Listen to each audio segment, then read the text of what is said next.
Welcome to the Slop Temple. We pray this video helps. In this video, I will explain how to make gravy black chana. First, you'll need to prepare your black chana. Take 1 cup of black chana and soak it in plenty of water overnight for about 8 to 10 hours. This crucial step softens the chana, making it much easier to cook and ensuring a tender texture. Make sure the chana is completely submerged in water. This preparation is key to the perfect dish. Once your black chana is perfectly soaked, drain it and give it a good rinse under cold water. Now, it's time to cook.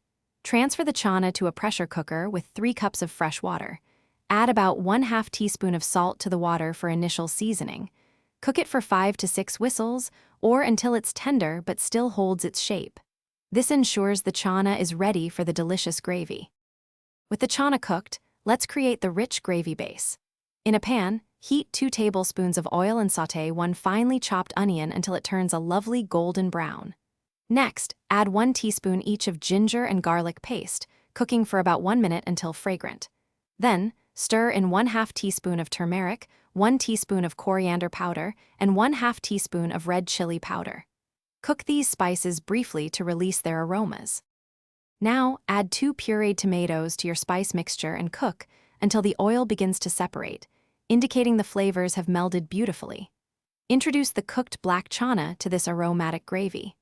Mix well and let it simmer for 5 to 7 minutes, allowing the chana to absorb all the wonderful flavors.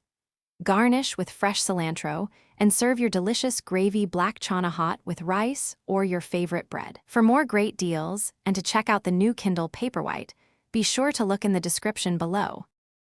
Thanks for watching. Consider subscribing if we helped you.